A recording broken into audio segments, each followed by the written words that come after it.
Esta primera imagen, que es la que sirve de fondo al anuncio de la conferencia, es una imagen tomada de un periódico del siglo XIX, el periódico El Museo Universal. Es una revista ilustrada que tuvo una vida corta en los años 50 y 60 del siglo XIX, que se dedicaba, entre otros temas, a ilustrar la historia, y es frecuente encontrar grabados como el que aquí tenemos. Aquí se nos representa, o es una imagen muy ilustrativa, muy elocuente de cómo la Iglesia y la realeza visigoda y los notables visigodos colaboraron durante ese tiempo. En el siglo XIX, el siglo XIX es una época de gran interés por la historia, y no es extraño que existan pinturas o grabados de este tipo que intentan reconstruir el pasado.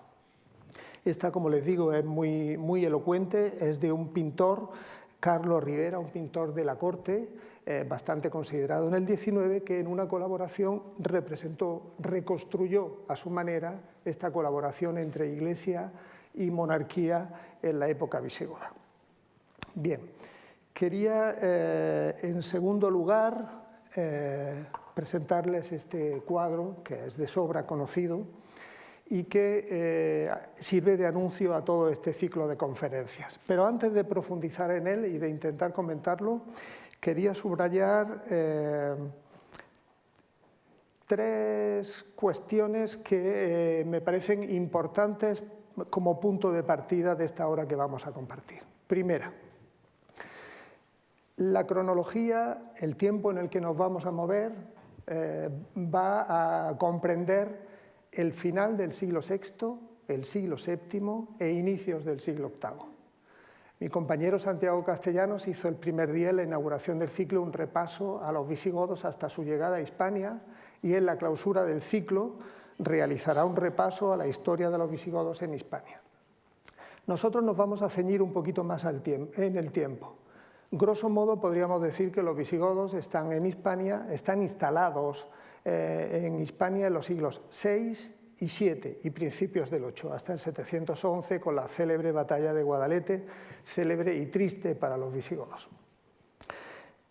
Nosotros, ya digo, ese periodo lo vamos a restringir al año, vamos a partir del año 589 y vamos a llegar hasta el 711 y un poco más allá.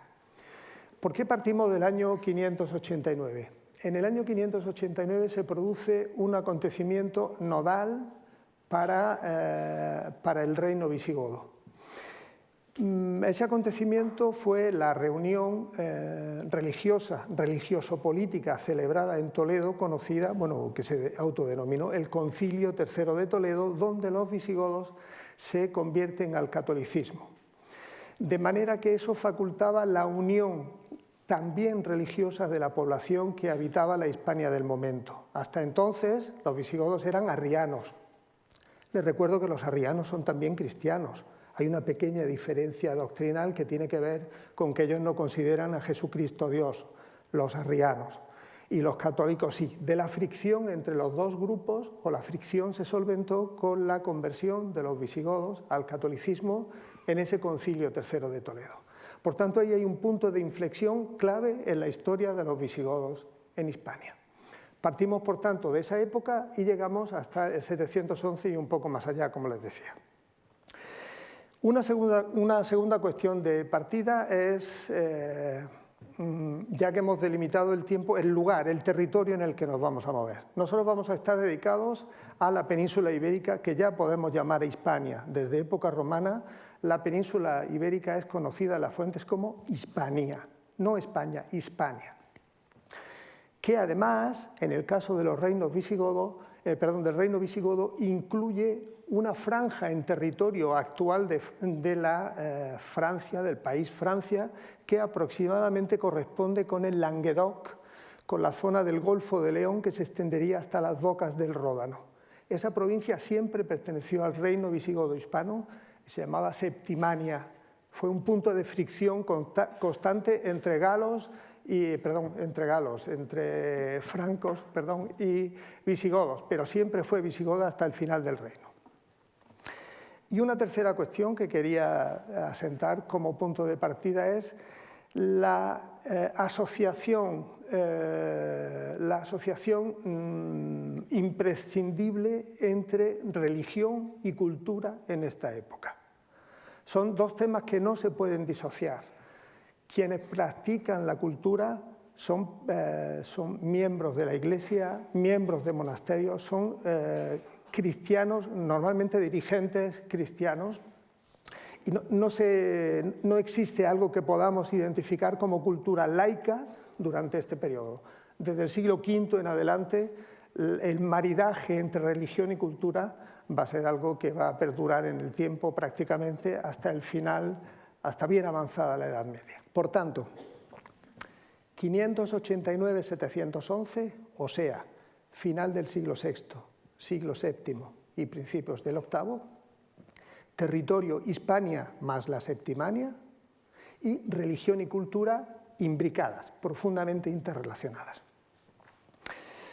Bien, este cuadro, que es el que preside el ciclo de conferencias, es un cuadro, uno de los grandes cuadros de la historia española del siglo XIX.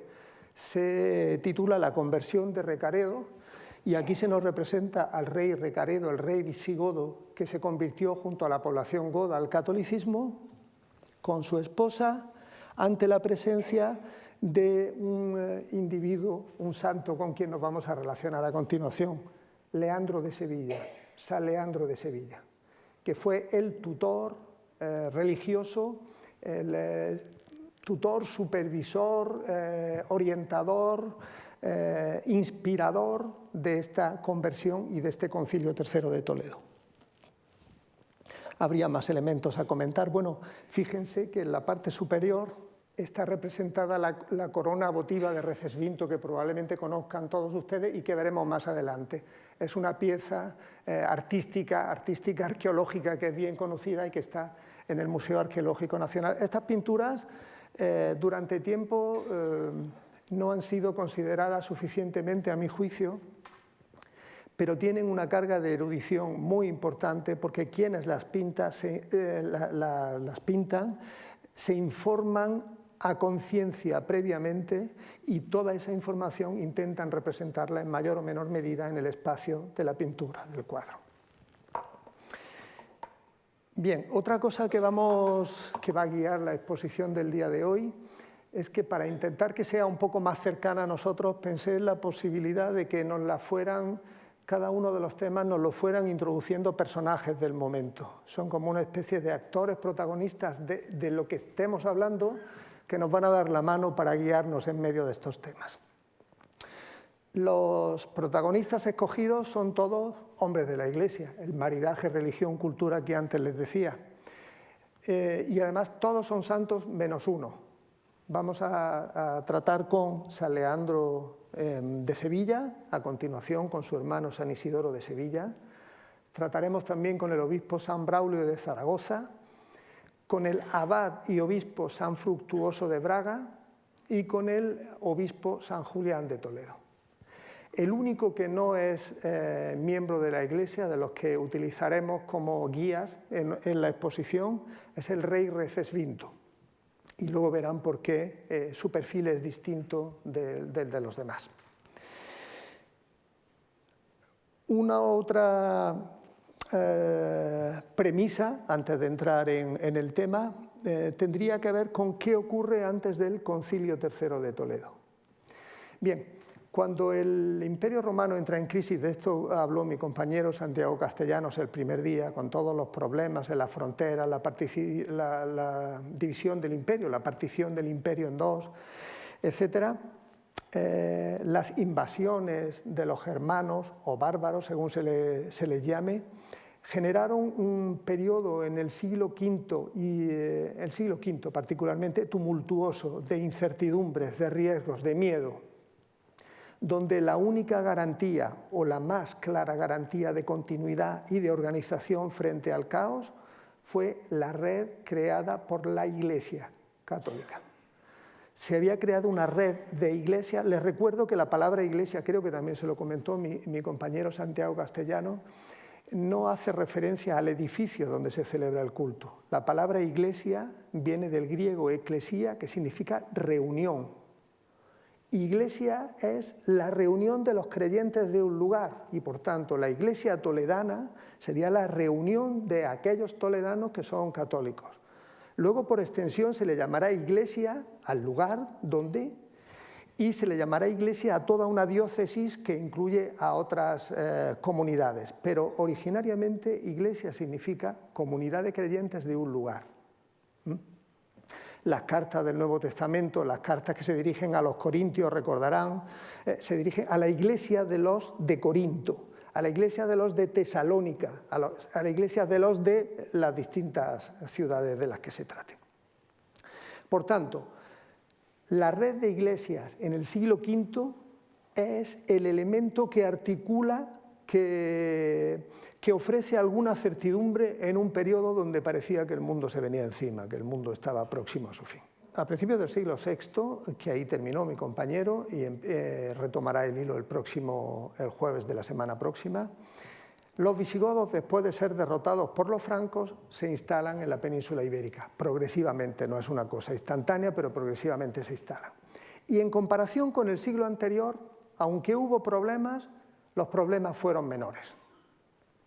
Los problemas en este siglo tuvieron más que ver con las fricciones entre los reyes visigodos arrianos y los dirigentes, normalmente obispos, católicos, porque los arrianos querían llevarse el ascua a su sardina y los católicos no se dejaban llevar.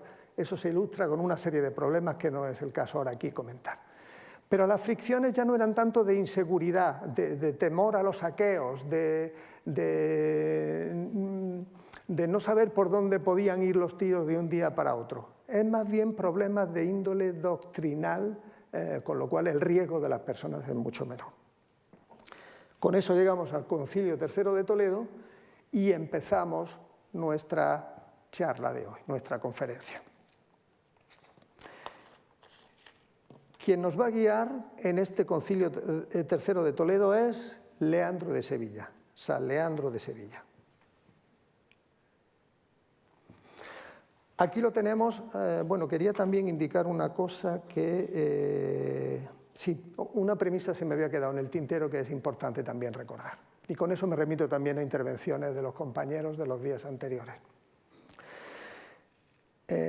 Tanto el profesor Santiago Castellanos como la profesora Clelia Martínez insistieron en que lo que nosotros conocemos del pasado no es exactamente lo que fue el pasado, sino lo que las fuentes del pasado nos dicen que pasó. No sé si me explico. O sea, no es una traslación literal de lo que ocurriera a la escritura. Por ejemplo, él nos hablaba el martes, Pablo Díaz, de que Idacio, el cronista Idacio, hablaba de unos saqueos tremendos en Galicia con los suevos, en la Galaecia, no exactamente lo mismo que Galicia, con los suevos. Este señor era un dirigente religioso y un propietario local que tuvo muchos problemas y estaba muy asustado. Entonces todo lo veía a través del prisma de sus ojos asustados y preocupados. Luego ya la realidad quizá no sea exactamente esa. Santiago Castellanos nos decía que las fuentes sobre los bárbaros eran romanas. Entonces lo que nosotros sabíamos de los bárbaros era lo que los romanos nos decían que era, no lo que los bárbaros decían de ellos mismos.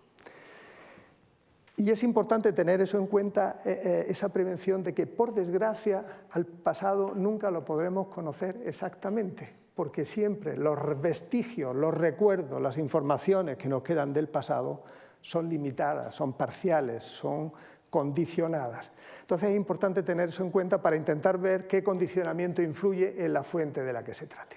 1. 2. Mi compañera Clelia Martínez también dijo que a propósito de la imagen del bárbaro se van creando tópicos y clichés a lo largo del tiempo, es como si fueran unos estratos que se van acumulando información y al final se genera un tópico que es casi inamovible.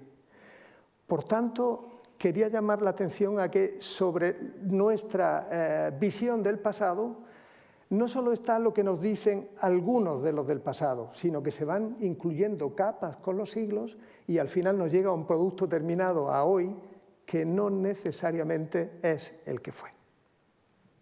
Tercera cuestión, al hilo y en consecuencia con esta. Uno de mis temas de investigación de interés es la representación de la historia en el cine y quiero aprovechar la ocasión para romper una lanza en favor de la pintura histórica. Normalmente la pintura histórica no está bien considerada en los ámbitos históricos porque no se considera original. Esto es una pintura histórica. San Leandro de Sevilla, de Bartolomé Esteban Murillo, siglo XVI. 10 siglos, 1000 años después de que viviera.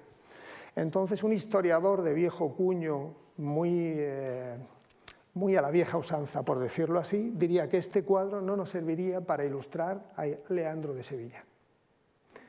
Yo no puedo suscribir, no puedo estar más en desacuerdo con él, porque efectivamente no es el Leandro de Sevilla que tenemos, pero es lo más cercano que se nos ha conservado. ¿Por qué no tener en cuenta lo que en los diferentes siglos, las capas que en los diferentes siglos se han ido introduciendo sobre el pasado?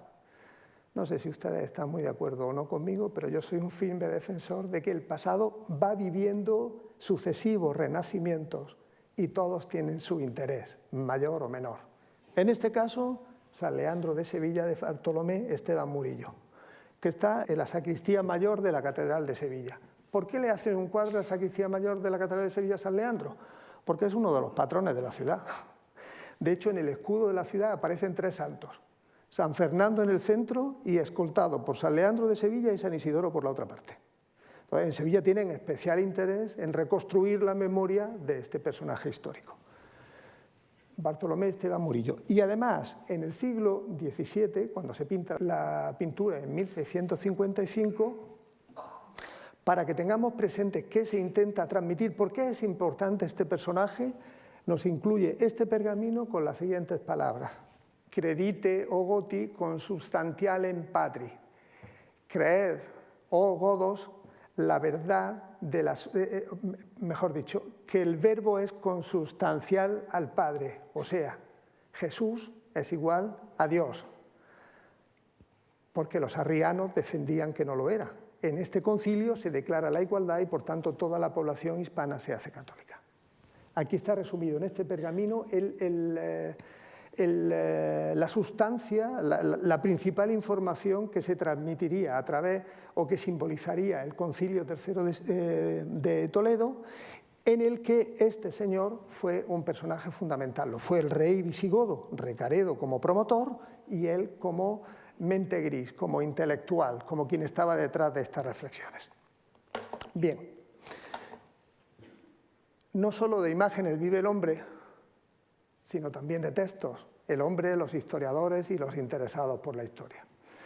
Vamos a ver un fragmentito de las actas de este Concilio III de Toledo, de la introducción. El rey se presenta ante los obispos allí reunidos y los notables del reino, y una de las partes que dice es esta.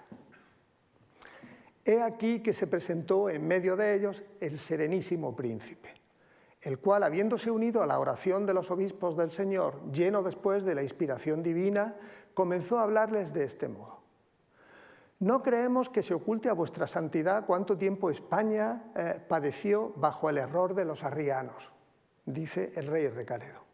Y cómo, habiendo sabido vuestra beatitud no mucho después de la muerte de nuestro padre, su padre era Leovigildo y se resistió a hacerse católico, cómo nosotros mismos nos habíamos unido a la Santa Fe católica.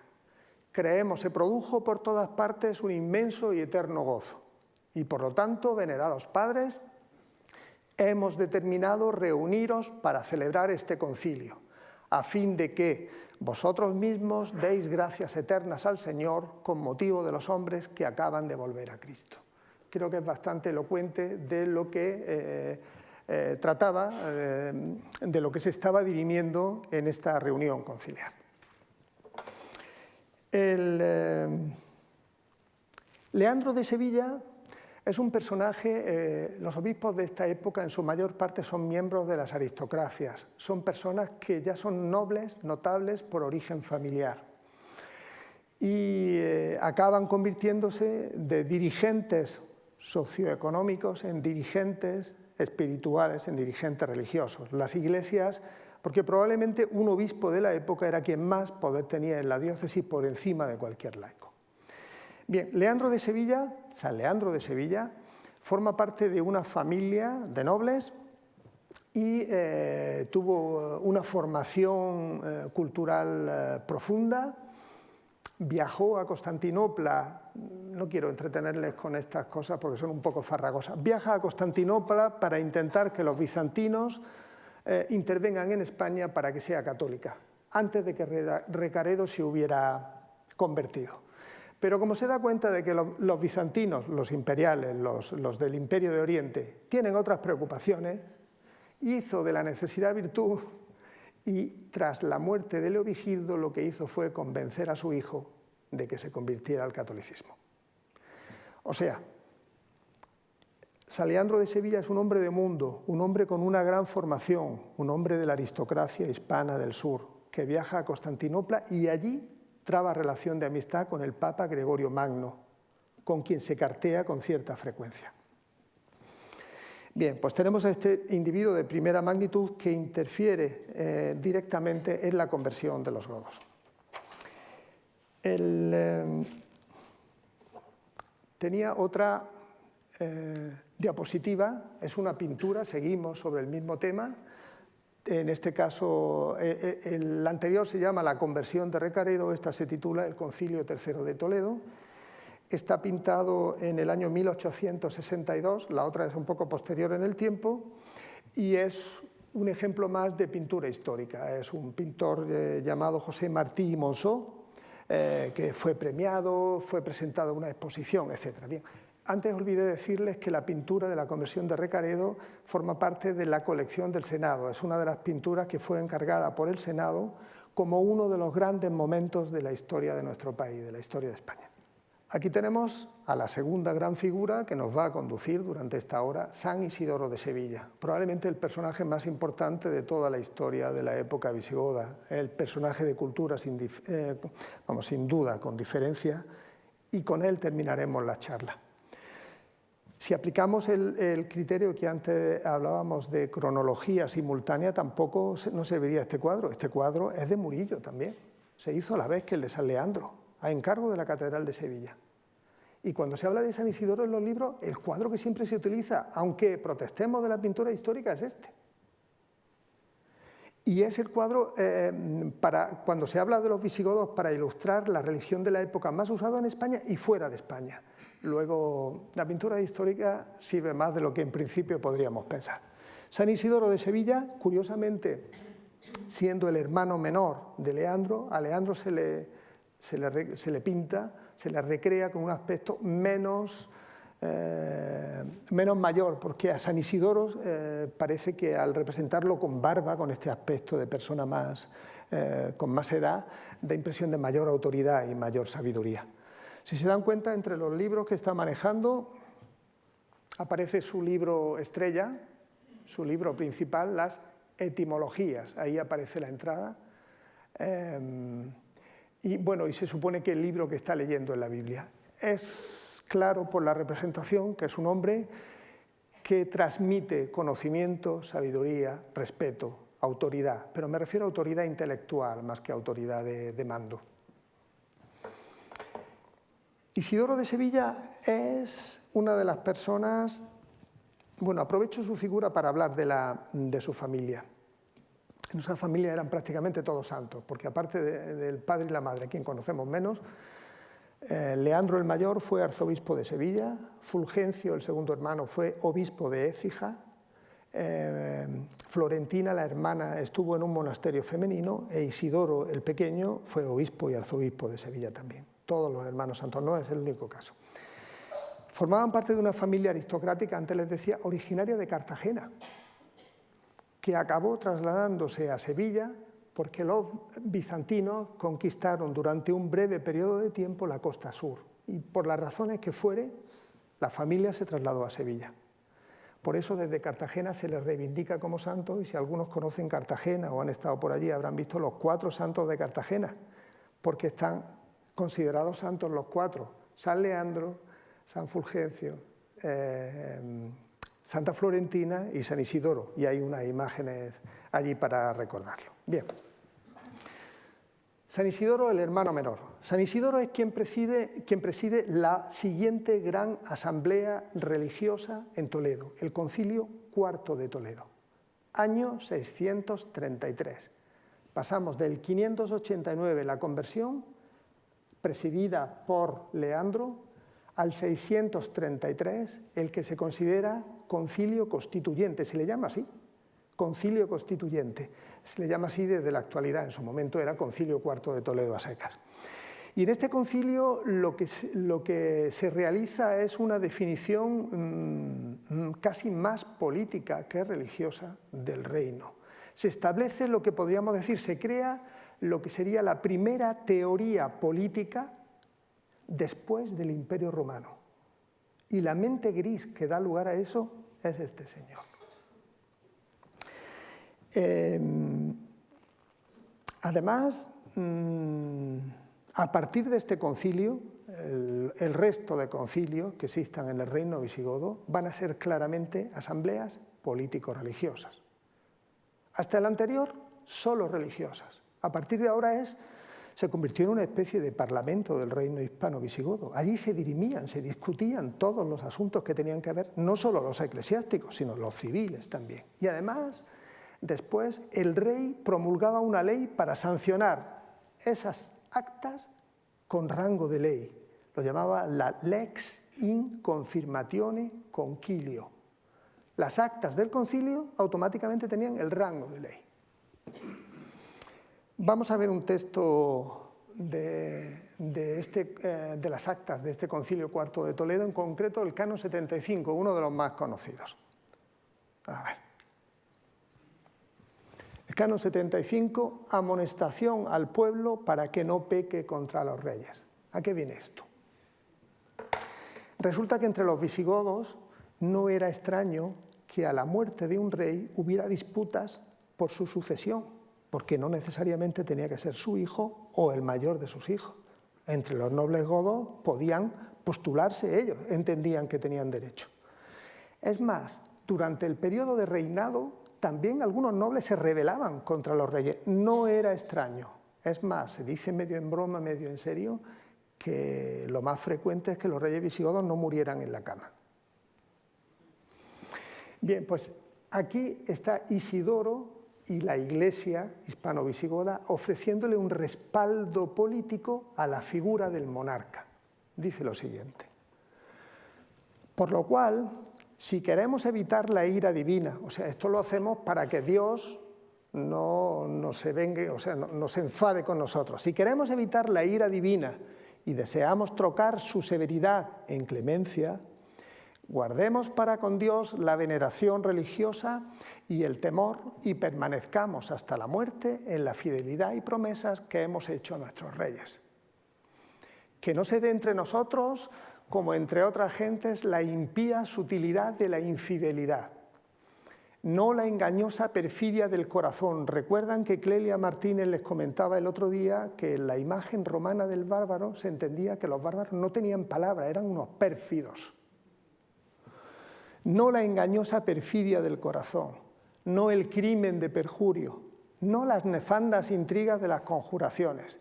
Que nadie de entre nosotros arrebate atrevidamente el trono, que nadie excite las discordias civiles entre los ciudadanos, que nadie prepare la muerte de los reyes, sino que, muerto pacíficamente el rey, la nobleza de todo el pueblo, en unión con los obispos, designarán de común acuerdo el sucesor al trono, en el trono, para que se conserve por nosotros la concordia de la unidad y no se origine alguna división de la patria y del pueblo a causa de la violencia y de la ambición.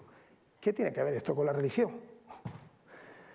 Aquí está claro que lo que se quiere es respaldar una normalidad sucesoria y una normalidad de respeto a la figura del monarca, cosa que no era algo común en la Hispania visigoda del momento. Bien. Un dato más en relación con Isidoro: he utilizado 3 calificativos, hablando de él en su contexto, como hombre de Estado, hombre de cultura y hombre de educación.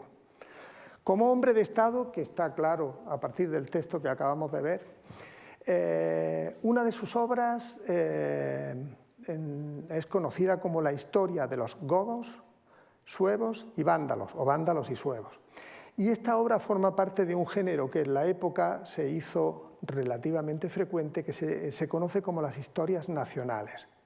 Cuando el Imperio Romano se derrumba, parecía que no podía haber, aunque ya estuvieran los germanos instalados en Occidente, no podía haber otra cosa que no fuera imperio. Y en esta época van surgiendo historias parciales para documentar que son viables otras fórmulas políticas. Surge la historia Gotorum de Isidoro, la historia Francorum de Gregorio de Tours, la historia Langobardorum, la historia de los anglosajones de Beda el Venerable. Surgen una serie de libros en este sentido. Y este señor Isidoro, en su historia de los godos, termina con un fragmento. Yo lo utilizo con los alumnos cuando hablamos de historia de la historia, me parece muy interesante. Lo llama Alabanza a España. El texto es más amplio, verán unos puntos suspensivos en la tercera línea, pero dice lo siguiente. Tú eres, oh España, sagrada y madre siempre feliz de príncipes y pueblos, la más hermosa de todas las tierras que se extiende desde el occidente hasta la India. No tenemos abuelo. No hay parangón posible. Eres además rica en hijos, en piedras preciosas y púrpura, y al mismo tiempo fertilísima en talentos y regidores de imperios. Está pensando en que Trajano y Adriano eran de aquí, regidores de imperios. Y así eres opulenta para realzar príncipes, como dichosa en parirlos. Y por ello, con razón, hace tiempo que la áurea Roma, cabeza de las gentes, te deseó. Y, aunque el mismo poder romano primero vencedor te haya poseído, sin embargo, al fin, la floreciente nación de los godos, después de innumerables victorias en todo el orbe, con empeño te conquistó y te amó, y hasta ahora te goza, segura entre ínfula regia y copiosísimos tesoros en seguridad y felicidad de imperio. Los godos son como el culmen de la historia de Hispania para él, porque ya no son los godos, hay una fusión de intereses entre los godos que han llegado y la población hispano-romana. Y la clave fundamental está en la cuestión religiosa. Bueno, hay otras también, pero esa es nodal. Esta alabanza a España, ya les digo, es más extensa y no tiene desperdicio. Es una alabanza a la realidad política que se había creado en el reino hispano-visigodo de entonces, en el reino conocido como reino hispano-visigodo de Toledo. Isidoro es también hombre de cultura y de educación. Isidoro es un sabio, es un polígrafo, escribía de todo, sabía de todo y escribía de todo muy bien, no tiene parangón en la época. Y además, su sabiduría hace que tenga una obra amplísima a la que luego me referiré al final en función del tiempo del que dispongamos. Y también era un hombre de educación porque estaba muy preocupado por la falta de formación del clero. Estaba absolutamente escandalizado de que los sacerdotes de la época no supieran de qué están hablando, no supieran las principales creencias del catolicismo, no conocieran bien sus deberes, sus menesteres, y estaba obsesionado con la creación de escuelas episcopales en los obispados o monacales donde se instruyera a los hombres de la Iglesia para que pudieran ejercer su oficio de una manera digna, ¿no? de una manera presentable. Escuelas a las que a veces iban también miembros, iban laicos, no solamente religiosos. Seguimos avanzando en el tiempo y nos venimos, con la pintura histórica nos vamos de delante a atrás. Aquí nos vamos al siglo X, una pintura en la que se representa al obispo de Zaragoza, San Braulio. Braulio, obispo de Zaragoza, y aquí lo tenemos representado en este códice, Braulio EPS, Episcopus. Y a este lado tenemos, a la derecha, Isidorus Episcopus, EPS. Si se dan cuenta, aunque tenga un mayor tamaño Braulio, el que está sobre un pedestal es Isidoro. Isidoro es como de una generación mayor que Braulio. Se considera su maestro, entre ellos existía amistad, pero hay informaciones que indican que Braulio se trasladó a Sevilla para formarse con Isidoro. Incluso que Braulio le pidió a Isidoro que, como sabía tanto, lo plasmara en un libro, y eso dio lugar a las etimologías, el libro por excelencia de Isidoro. Braulio pertenece también a una familia aristocrática donde casi todos son santos y no santos vinculados con algún ejercicio con algún cometido religioso, etc. Y de alguna manera representa, estamos ya adentrándonos a mediados del siglo VII, representa podríamos decir, la normalización, el funcionamiento de ese engranaje Iglesia-Estado, visigodos, hispano-romanos. El siglo VII, dentro de lo que cabe, es un siglo de normalidad y un poco la figura de Braulio representa ese funcionamiento periódico de los concilios donde se toman las decisiones del Estado, etc. Bien, aquí lo tenemos representado con su maestro Isidoro y en la siguiente tenemos otra imagen igualmente, en este caso el códice no tiene números, el Codex Emilianensis, es hispano del siglo X también, donde se representa de una forma muy gráfica la ciudad de Toledo y los concilios, porque los concilios mayoritariamente se celebraban en Toledo. En la parte superior sería una representación, tiene como 4 franjas, 4 niveles. La primera representaría la ciudad de Toledo, con sus almenas, con los guardianes o curiosos ahí asomados, sus arcos, sus ventanitas, etc. En la parte inferior está la iglesia de Santa María y de San Pedro, con un individuo que era el encargado de supervisarla, es un hostiario, alguien que se ocupaba de las campanas y del cuidado de las iglesias. En este tercer friso tenemos representado al rey, fíjense qué curioso, como distinguimos que el rey, esta especie de tocado que intentaría representar la corona. Aquí tenemos un árbol detrás, muy estilizado, muy simpático, casi naif, bueno, bastante naif. Y 3 religiosos que asisten. El rey está convocando el concilio y aparecen 3 religiosos y otros 5 individuos detrás. Sería la ceremonia de apertura del concilio. Y en la franja inferior tenemos unas tiendas que no se sabe muy bien si representan a Guardia Real o algunos personajes que estuvieran vinculados con el concilio, estas 3 tiendas de campaña, estas 3 tiendas y árboles también de forma esquemática. A través de esta imagen se representa la asociación de la ciudad de Toledo con la celebración de los concilios. Avanzamos un poco más y seguimos con los textos. En este caso sería un texto de normalidad, lo he escogido para intentar representar ese periodo de normalización que antes les decía. Es el Concilio VI de Toledo, es unos años posterior al cuarto que antes veíamos, y en el apartado 15, en el canon 15, está titulado que las cosas otorgadas a la Iglesia permanezcan en su dominio. Por lo tanto, mandamos que cualesquiera cosas que los príncipes han concedido justamente o concedieron a las iglesias de Dios, al igual que todo aquello que cualquier persona con cualquier título ha entregado o entregare a las mismas iglesias, sin faltar a la justicia, de tal manera perduren firmemente bajo su dominio, que no puedan ser arrebatadas por ningún acontecimiento ni en ninguna ocasión, pues es muy oportuno que, así como juzgamos que los servicios fieles de los hombres no deben quedar sin premio, del mismo modo lo otorgado a las iglesias, que constituye el alimento de los pobres, en latín, alimenta pauperum, se entiende que los bienes de la iglesia son la fuente de alimentación de los pobres, debe permanecer intacto bajo el dominio de las mismas para premio de los donantes. ¿Por qué se formula o se redacta este canon en este concilio? El patrimonio de la Iglesia en estos siglos fue creciendo de una forma bastante visible. Y a mayor cantidad de patrimonio aparecen a revolotear personas que intentan de alguna manera apropiarse de parte de ese patrimonio. Están intentando desde aquí defender la integridad de que lo donado a la Iglesia para siempre debe permanecer bajo sus manos. Este mapa, que tiene tantos datos, voy a intentar simplificárselo, es que no he encontrado ninguno mejor para ilustrar lo que le quería decir. ¿Cómo se organiza la Iglesia en este siglo VII de normalidad, en el reino hispano-visigodo de Toledo? Bien, la Iglesia tiene, bueno, en principio estaría sujeta a la autoridad del Papa y posteriormente, debajo del Papa, las distintas iglesias se organizaban en provincias eclesiásticas. Las provincias eclesiásticas son las mismas que antes existían en el mundo romano, son las mismas provincias de Roma. Aquí tenemos en el sur la Bética, aquí tienen las fronteras.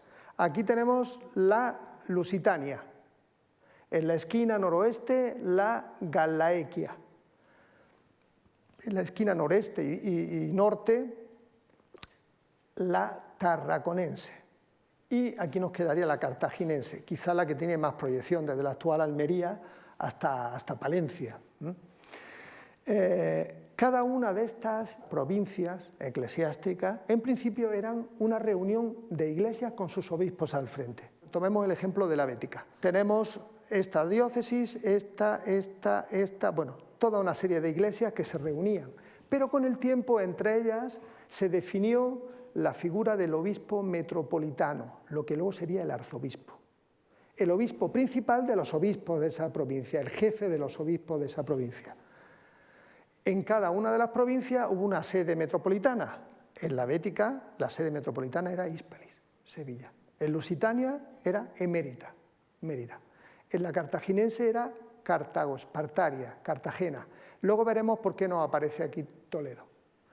En la provincia tarraconense era Tarragona, Tarraco. Y en la provincia gallaequia era Braga, la actual Braga en Portugal, Brácara. O sea, tenemos, bueno, y nos quedaría por último, perdón, la provincia narbonense, que se expandiría en aquel sentido, cuya capital era Narbo, su sede metropolitana Narbo, la actual Narbona, Narbonne. Bien, Papa, provincia eclesiástica con su obispo metropolitano, obispos en las distintas iglesias, y por debajo de los obispos tenemos también categorías, los diáconos y los presbíteros. Todo ese corpus de personas era el que formaba la familia de la Iglesia, al margen de los creyentes, que era el más numeroso, lógicamente. Quiero que se quede... bueno, quería comentarles el por qué nos aparece Toletum en la provincia cartaginense y no Cartago Espartaria. En la provincia romana la capital estaba en Cartagena, pero a finales del siglo VI los bizantinos se apostaron aquí en las costas, y cuando se reunían los concilios no podían contar con los obispos del territorio enemigo. Ese momento lo aprovechó Toledo, porque allí residía el rey visigodo, para decir: la nueva capital de la provincia somos nosotros. De manera que cuando se expulsó a los bizantinos de la península, la sede de Toledo no volvió a Cartagena. Desde entonces, la capital de la cartaginense, la capital religiosa de la cartaginense, fue Toledo. Con el tiempo llegará a más, llegará a ser sede primada, eso lo vemos más adelante. Bien. Siguiente personaje con el que nos estamos familiarizando hoy, San Fructuoso de Braga, también llamado San Fructuoso del Bierzo. Su familia, volvemos al lugar común, familia aristocrática con grandes posesiones del Bierzo, de la actual provincia de León. Pero un poco se la jugó a la familia, porque con parte de las propiedades familiares iba dotando monasterios, le iba restando propiedades a la familia para crear monasterios. Cada uno tiene sus formas de fundar monasterios. Pero aparte de lo que fundó en aquella zona de partida, viajó hacia Lusitania e incluso a la Bética. En el territorio de la actual Cádiz fundó 3 monasterios.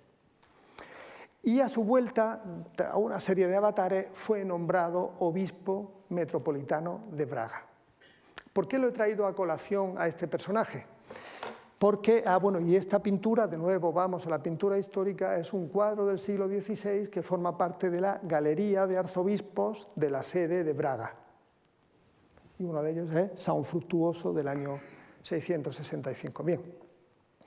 Lo he traído para ilustrar el tema del monacato, porque el monacato es un fenómeno que se origina en Oriente y que llegó a Occidente en los siglos IV, V sobre todo, y tuvo 2 formas fundamentales: la forma de vida comunitaria, la cenobítica, la vida en común, y la forma de vida de los eremitas, de los anacoretas. La forma de vida en común, sobre todo, en la Hispania de esta época sufrió o experimentó un desarrollo efervescente en el siglo VII. Crecieron los monasterios por doquier. No tenemos todos identificados, pero en las actas de los concilios continuamente se habla de ellos. Hay incluso el caso de un general que le pide al rey que prohíba las conversiones porque se iba a quedar sin gente para reclutar en los ejércitos, porque todos estaban haciendo monjes en la zona del sur, en la zona de Cádiz, por la época. Bien, Pues en este momento de efervescencia en Hispania se crean 4 reglas monásticas. Reglas en las que se ordena la vida de una comunidad. Se ordena cuándo son los rezos, cómo es la liturgia, cuándo se trabaja, cómo se vive en común, cuándo se come, cómo se duerme, en qué excepcionales situaciones se sale fuera del recinto monástico, etc. De esas 4 reglas monásticas, seguro que no se van a sorprender si les digo que la primera la hizo San Leandro. La hizo destinada a su hermana que era monja, a Florentina. La segunda, ¿quién la hace? San Isidoro. En este caso para un monasterio masculino, en ese orden. San Leandro, monasterios femeninos; San Isidoro, monasterios masculinos. La tercera, cronológicamente, ya estamos a mediados del siglo VII, la crea San Fructuoso. San Fructuoso, cuando se establece en Braga, en el noroeste, parece ser que los monasterios que creaba por esa zona se atenían a la regla que él había escrito. Y hay una cuarta regla de autoría discutible que se llama regla común, la regula communis, porque en ella se recogen casuísticas muy singulares. Se recogen, por ejemplo, el caso de familias enteras que profesan como monjes. La familia entera se mete en el monasterio. O aldeas que deciden convertirse en monasterios. Vamos a vivir como un monasterio. O sea, realidades muy particulares, muy singulares, que contempla ese formato regular. Para ilustrarles una regla, les he traído un pasaje un poco curioso, porque en la regla se regula todo, hasta cómo se duerme, como aquí verán. A todo monje que es castigado o excomulgado por alguna fragilidad o culpabilidad, pero humildemente pide perdón o lo reconoce con lágrimas, se le otorgará el remedio conveniente del perdón e indulgencia. Mas al procaz y resistente y al que no reconoce su orgullo o actitud de oposición se le aplicará un castigo de azotes y de privaciones más extenso y riguroso. No deben acostarse 2 en un mismo lecho, ni a ninguno se le permitirá dormir fuera de su propio dormitorio. Entre las camas debe haber una separación de un codo para evitar los incentivos de la pasión, si están próximos los cuerpos. Ya ven que lo regulan todo, tienen contemplar cualquier posibilidad que se pudiera dar, ¿no? Ninguno hablará a otro en la oscuridad, ni se acercará en manera alguna a un joven a la cama de otro después de completas de las horas de oración. 2 veces por semana revolverá las camas de lavado, el prepósito, y la examinará para ver si algo tiene allí superfluo u oculto. Si tienen interés, les aconsejo, esto es un poco más anecdótico, lo he traído precisamente por eso, porque uno no espera que se entre a este nivel de detalle. Normalmente lo que se rigen, lo que se organizan son las horas de trabajo, las horas de comida, cómo se debe proceder, cuándo se sale del monasterio, cuándo no, pero es casi una de las mejores ventanas, más asépticas, en este caso no tan subjetiva, para trasladarnos a la sociedad del siglo VII, para poder reconstruir, casi al modo de Humberto Eco o del Nombre de la Rosa de la película, cómo era el ambiente de un monasterio hispano-visigodo del momento. 2 cositas más me quedaban para terminar con el monacato, que son, una, la existencia de un monasterio junto a la ciudad de Toledo, que era como una especie de escuela de obispos. De ahí casi todos los obispos del tramo final del siglo VII eran miembros, antes monjes del monasterio de Agalí, cuya ubicación todavía no se ha encontrado. Y un último dato en relación con el eremitismo y el anacoretismo. En España parece ser, en la Hispania de la época, parece ser que no tuvo mucho desarrollo. A los obispos no les gustaba mucho este tipo de religiosos. Aún así se dieron algunos casos, y los más célebres, sobre todo uno, estoy seguro que les suena a ustedes. A Emilianus. A Emilianus era un anacoreta de La Rioja, que al convertirse, al correr su fama de hombre santo, empezaron a acudir personas en peregrinación a imitar su forma de vida, y acabó surgiendo el monasterio de San Millán de la Cogolla, en el territorio de La Rioja. Y un segundo, que también es bastante conocido, es, bueno, bastante menos que Emiliano, pero también conocido, es Valerio del Bierzo, San Valerio del Bierzo, otro anacoreta que por el territorio del Bierzo se dedicó a combatir contra los demonios y las cosas que le preocupaban. Les recomiendo, aprovecho la ocasión para recomendarles una película de Luis Buñuel, que si no conocen es muy recomendable de ver, Simón del Desierto, que va sobre la historia de un anacoreta sirio, Simeón el Estilita, y está hecho con mucho humor, ¿no? A una manera, y surrealista, a una manera buñueliana, pero muy interesante de ver, no tiene desperdicio la película, y es bastante corta, porque se quedó sin presupuesto a la mitad y tuvo que cerrarla de forma brusca. Bien. El único personaje que no es miembro de la Iglesia de los que vamos a ver es el rey Recesvinto, y es uno de los reyes principales del siglo VII. Sobre todo destaca por haber sido el creador del código de leyes que acabó imperando en el reino visigodo, del Liber Judiciorum, el libro de los juicios. Lo he aprovechado porque al hablar de religión y cultura no me resistía a hacer un brevísimo repaso al arte de la época. Y Recesvinto tiene un gran protagonismo en el arte visigodo. Este cuadro es otro cuadro historicista del siglo XIX, de 1854, que forma parte de una serie que se encargó por el Museo del Prado de Reyes Hispanos, curiosamente para apoyar a Isabel II en las disputas que tenía con los carlistas, para intentar dar legitimidad a los reyes, y si aparecía alguna reina en el relato era tratada con más atención todavía para fortalecer su posición. Bien, un cuadro muy poco conocido de este rey visigodo. Vamos a dar un pequeño repaso al arte visigodo.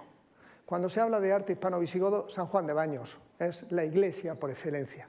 Es una pequeña iglesia en la provincia de Palencia, en Baños de Cerrato, que fue fundada por Recesvinto en agradecimiento por unas aguas termales que le ayudaron en un proceso que tuviera con algún problema de salud. Es una iglesia modesta, pero se considera el emblema de la arquitectura hispano-visigoda. Otra de las iglesias es la iglesia de San Pedro de la Nave, y en la iglesia de San Pedro de la Nave hay unas esculturas muy interesantes, como por ejemplo este capitel donde se representa, si no se lo digo quizá no lo sepan, pero en cuanto se lo diga lo van a entender todo, el sacrificio de Isaac. Ya se entiende todo. Y tenemos a Abraham, a Isaac, la mano de Dios avisando que pare a último. De una manera muy esquemática se enseña este pasaje del Antiguo Testamento en el capitel de una iglesia modesta de la Castilla de la época. Otro ejemplo de escultura más esquemático, si cabe, es de una iglesia que incluso se considera posterior a los visigodos, no se tiene muy clara su cronología, Quintanilla de las Viñas, donde se representa a Jesús en un relieve escoltado por ángeles con la cruz. Es, ya digo, hiper esquemático. Pero a la vez que les presento esto, que se suelen considerar los ejemplos paradigmáticos del arte hispano-visigodo, también les quería enseñar esto. Yo recuerdo desde cuando estaba empezando las investigaciones con la tesis, me llamaba la atención que el arte hispano-visigodo fuera tan pobre, tan rural. Luego no lo es tanto, pero tan modesto. ¿No había mayores edificaciones? ¿No había obras más terminadas? Sí las había. Más elaboradas. Sí las había. Lo que ocurre es que estaban en territorios urbanos que fueron luego duramente maltratados por la llegada de los musulmanes, por la invasión musulmana. Entonces nos quedan piezas aisladas, no tenemos ninguna iglesia completa, pero nos quedan piezas que indican o que son testimonio o apuntan en el sentido de la entidad de un arte urbano más complejo que el rural. No digo mejor ni peor, más complejo, más elaborado. Aquí tenemos un soporte de altar conservado actualmente en la mezquita de Córdoba. Aquí vemos que el nivel de elaboración es mucho más complejo, más acabado, más delicado. También de la mezquita de Córdoba son estos capiteles. Últimamente se está excavando, no sé si conocen el caso, se está excavando en la mezquita catedral y están apareciendo los restos de lo que, por lógica, debía estar allí antes, y era la catedral de San Vicente. Los lugares religiosos se superponen a las culturas.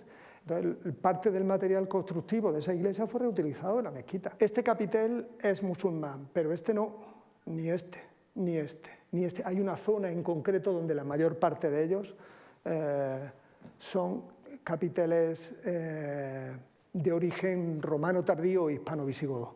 Quería ponerles una muestra más es este cancel procedente de la ciudad de Recópolis. Recópolis es una ciudad que fundó Leovigildo para su hijo Recaredo en el territorio de la actual provincia de Guadalajara, cercana a Zorita de los Canes, que está en vías de excavación.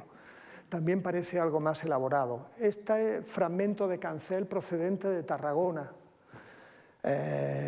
van en la misma línea de restos de un ambiente urbano que sufrió mucho la invasión musulmana y del que nos han quedado fragmentos reducidos. Pero sin duda, esto sí se considera prototipo del arte hispano-visigodo, pero contrasta con la simpleza que hemos visto o la sencillez de los ejemplos primarios. Esto es orfebrería de primerísima magnitud. Incluso se ha hablado de un taller de orfebres bizantinos que se vinieron a trabajar para la corte de Toledo. Estamos hablando de una orfebrería áulica de niveles de primerísimo nivel del Mediterráneo de la época. Pues como las conocen, están enteras en el Arqueológico Nacional, bueno, gran parte del tesoro de Guarrazar, donde hay ejemplos tan magníficos como este. Aquí tenemos una cruz con piedras preciosas y gemas insertas, un fragmento de cruz, y luego pues la celebérrima, no puede uno no ponerla, por muy conocida que sea, ¿no? Además, volvemos, y Recesvinto fue quien fundó la iglesia de San Juan de Baños. Recesvinto es quien ofrece esta corona votiva. Aquí alrededor, en cada uno de estos colgantes, hay una letra. Empezaría por aquí, aproximadamente por la parte de atrás, Recesvintus, Recesvintu, Rex offeret. El rey Recesvinto ofreció esta corona votiva para... No se sabe muy bien si para una mártir, bueno, sobre eso hay polémicas y no es cuestión de que entremos ahora. Una pieza extraordinaria, de primerísimo nivel. Bien, vamos ya aproximándonos, el tiempo casi se nos acaba, vamos a intentar ver los dos últimos capítulos que nos quedan. Este es el último de los personajes que vamos a señalar, San Julián de Toledo. En este caso volvemos a la pintura histórica, pero nos vamos al siglo XVI. Se trata de una pintura de Juan de Borgoña que se encuentra en la sala capitular de la Catedral de Toledo. San Julián de Toledo es el último gran prelado del reino visigodo, está en el tramo final del siglo VII. Se le considera el segundo autor más importante, aunque con distancia después de San Isidoro de Sevilla. Además es el responsable de que Toledo, que para entendernos, usurpó la capital de la cartaginense a Cartagena, ya no solo sea una sede metropolitana, sino la sede primada de las Hispanias. A partir de este señor, todos los concilios que antes los presidía el metropolitano más antiguo, los preside el metropolitano de Toledo. Es la sede primada de la Iglesia hispano-visigoda. Incluso llegó a existir un roce con Roma que ha hecho a algunos autores pensar en la posibilidad de un cisma, de si hubiera seguido el reino visigodo, pudiera haberse dado un cisma con Roma. No está claro, eso es historia ficción, pero llegó un momento que San Julián de Toledo se puso un poco serio con el Papa. El Papa le ordenó unas cosas que él dijo que no las hacía y además habría que hacer esto otro, ¿no? San Julián de Toledo escribe una historia, bueno, fue un personaje muy importante en política, estuvo metido en un montón de fregados, si me permiten en la expresión coloquial. Escribió una historia dedicada al rey Bamba, se llama La historia de Bamba, el rey con el que él empezó a ser arzobispo de Toledo, contra el que se rebelaron unos nobles, y él escribe una historia de cómo el rey se impone a esos nobles. Dice en el capítulo 26, el jefe de los rebeldes era Paulo. Paulo, ese colmo de maldad, no hay ninguna duda de quién es el malo, había acumulado pecado sobre pecado, añadiendo el sacrilegio a la usurpación. No solo había usurpado el poder, sino que además había atentado contra la Iglesia, añadiendo el sacrilegio a la usurpación. Pues como dijo un sabio, si no hubiera expoliado las iglesias sagradas, no le fuera posible arrasar su fortuna, y así se procedió a que los vasos de plata, la mayoría de ellos robados de los tesoros de las iglesias, y la corona de oro que el rey Recaredo había ofrendado al cuerpo de San Félix para honrar su memoria, y Paulo se atrevió a ceñir en su desvariada cabeza, todo ello, almacenado en un montón, mandó apartarlo con gran celo el rey Bamba, y cuidóse con suma devoción de restituirlo según correspondía a cada iglesia. Este Paulo era tan malvado que, además de ser malvado de rebelarse contra el rey, había robado a las iglesias. Entonces ya no se puede ser más malo en esa época. También en relación con Julián, antes de dejarlo, antes de avanzar, tenemos este texto del Concilio XVII de Toledo, un poquito posterior a Julián, pero Julián tiene que ver con ello. una pequeña mención a lo que ocurrió con los judíos en el reino visigodo. Para los judíos no fue una buena noticia que los visigodos se convirtieran al catolicismo, porque ellos quedaban marginados de la relación rey-súbdito. El rey era el rey de la población católica de Hispania, pero ellos no eran católicos, eran súbditos o no del rey.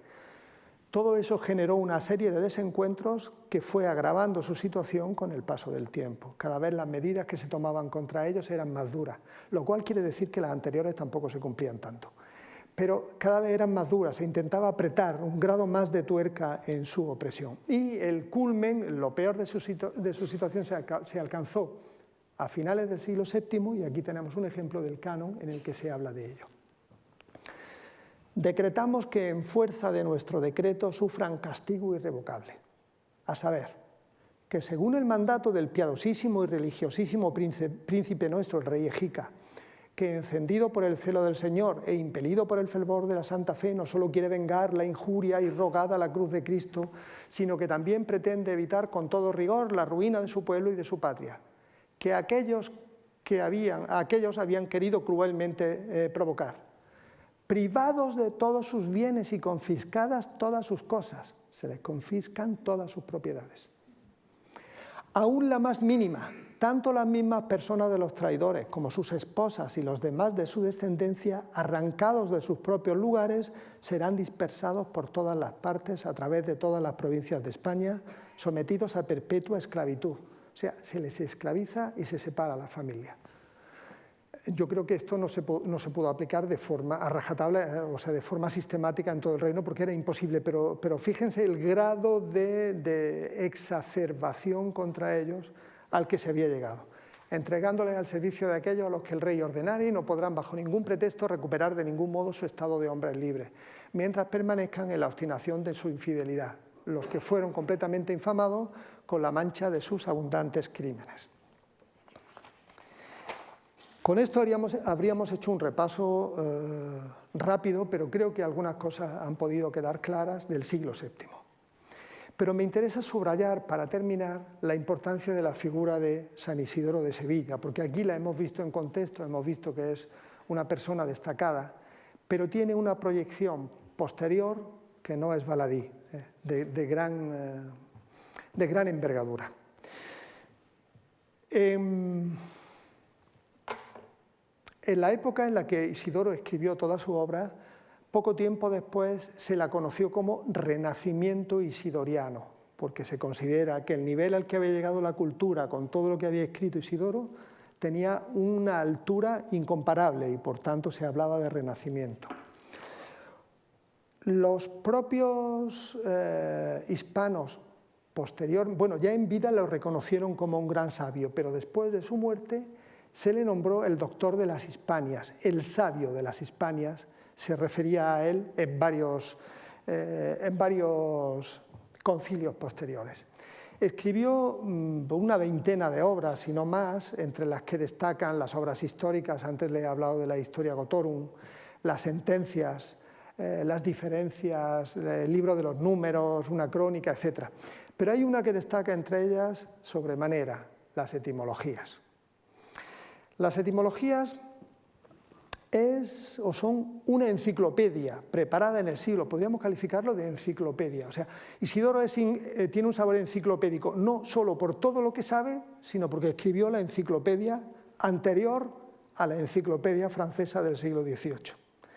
Él intentó compendiar todo el saber antiguo, todo el saber clásico, en una obra dándole una forma cristiana, un formato cristiano. Esas son las etimologías. Y las etimologías se convirtieron en el libro más copiado en la Edad Media después de la Biblia. Sirvió de fuente de consulta y de educación a generaciones y generaciones de clérigos y de monjes. Además, lo hace de una forma que, aunque los científicos no acepten como científica, yo calificaría de científica, porque él no escribe sin ton ni son. Él utiliza una metodología de trabajo, que es la etimología. Él entiende que una palabra, por su propia forma, denota su significado y se comprende lo que puede ser. Y lo crea a pie juntilla. Eso, por cierto, los filósofos del lenguaje en el siglo XIX y XX ha habido alguna corriente que lo ha defendido. Entonces, a veces la argumentación es un poco forzada, es muy difícil que eso cuadre, pero él tiene el firme convencimiento de que ese método es el método del conocimiento, y así ordena todo el saber previo a su tiempo. Yo tuve ocasión de trabajar con un colega astrofísico sobre el concepto de astronomía y astrología en San Isidoro. Y fíjese qué casualidad ha tenido consecuencia en la historia mundial. Astronomía y astrología son dos términos que en el mundo clásico se utilizan de forma indistinta. Pero a Isidoro eso no le cabía en la cabeza. ¿Cómo puede haber dos palabras que denominen lo mismo? Esto hay que aclararlo, y lo aclaró de la siguiente forma. Astronomía es el concepto que define el saber sobre el mundo de las estrellas, sobre el universo, de forma sistemática. Astrología es ese conocimiento pensando que influye en la vida terrestre. Digamos, la aplicación que nosotros llamaríamos supersticiosa de ese saber astronómico. Esa diferencia semántica ha perdurado hasta hoy. Y es fruto de una casualidad, de que a este hombre no le cabía en la cabeza que dos términos se utilizaran para denominar lo mismo. Por ejemplo, es casi anecdótico, pero creo que bastante ilustrativo de su forma de proceder, ¿no? Bien, aquí les había puesto un ejemplo de un códice. Hay multitud de códices copiados en la Edad Media sobre las etimologías. Y esta imagen me resultó muy gráfica porque es una imagen del mundo según las etimologías, de un códice del siglo XII. Aquí tenemos el mundo con tres continentes: Asia, Europa y África. Entonces, un monje que estuviera perdido en una abadía de Germania, de Francia, el mundo es así. Esto sería un mapa mundi de la época a través del códice en el que se copió. En la Hispania medieval, Isidoro tuvo una gran influencia porque ya digo que sus coetáneos y posteriores en generaciones lo respetaron, pero es que luego los mozárabes, los cristianos que se quedaron en territorio musulmán, para ellos era la autoridad. Pero también lo empezó a ser para los reinos cristianos emergentes, y eso vino a más cuando en el siglo XI se pueden trasladar sus restos, permiten que sean llevados a León, e incluso adquiere una variante. Hay algunas iglesias donde se le representa como una especie de Santiago Matamoros en San Isidoro, ¿no?, a lomos de un caballo persiguiendo infieles. Pero es que en el resto de Europa ocurre si cabe más. Rápidamente se le copia. En el Reino Franco, en las Islas Británicas, los monjes irlandeses eran fanes, si se me permite el término, de Isidoro de Sevilla. En Italia, en Germania, y eso se puede seguir por la gran cantidad de códices copiados, de copias manuscritas de las etimologías a lo largo de los siglos y en todo el territorio europeo. Pero eso no se queda ahí, vamos a traérnoslo hasta la actualidad, a nuestro San Isidoro. San Isidoro está con nosotros, está unas manzanas más allá presidiendo la puerta de la Biblioteca Nacional. La Biblioteca Nacional, cuando se crea en el programa escultórico de la entrada, se hace un concurso nacional. Las dos figuras que están a media altura son San Isidoro y Alfonso X el Sabio, y las cuatro que están junto a la pared, Antonio de Nebrija, Luis Vives, a quien vemos ahí, López de Vega y Cervantes. Se le considera un puntal de lo hispánico. La obra se encarga, se hace una licitación pública. La obra es de finales del siglo XIX, de 1892. Pero es que además, no sé si ustedes, algunos de ustedes, imagino que algunos sí, habrán estudiado letras, alguna disciplina humanística, es el patrón de las facultades de Filosofía y Letras. O sea que todos los estudiantes de letras nos alegramos de celebrar su día, aunque sea de forma interesada y un poco festiva. Está presente en nuestras vidas. Pero ya, para despedirme y para cerrar, preparando este material me llevé la sorpresa que yo no conocía de que en el año 1997 el Papa Juan Pablo II, San Juan Pablo II, lo denominó o le dio el título de patrón del Internet. Del Internet. Porque su obra de compilación de datos y de saber es tan vasta, es como una mega base de datos, hecha en el siglo VII por un hombre de la Iglesia que no le preocupaba descubrir la pólvora, tener una idea original con un gran saber, con una teoría que no tuviera nadie. Se esforzó por reunir todo el saber y hacerlo asequible y enseñarlo a los demás. Pues creo que no estuvo tan desacertado San Juan Pablo II con darle este título a San Isidoro. Muchas gracias por su atención.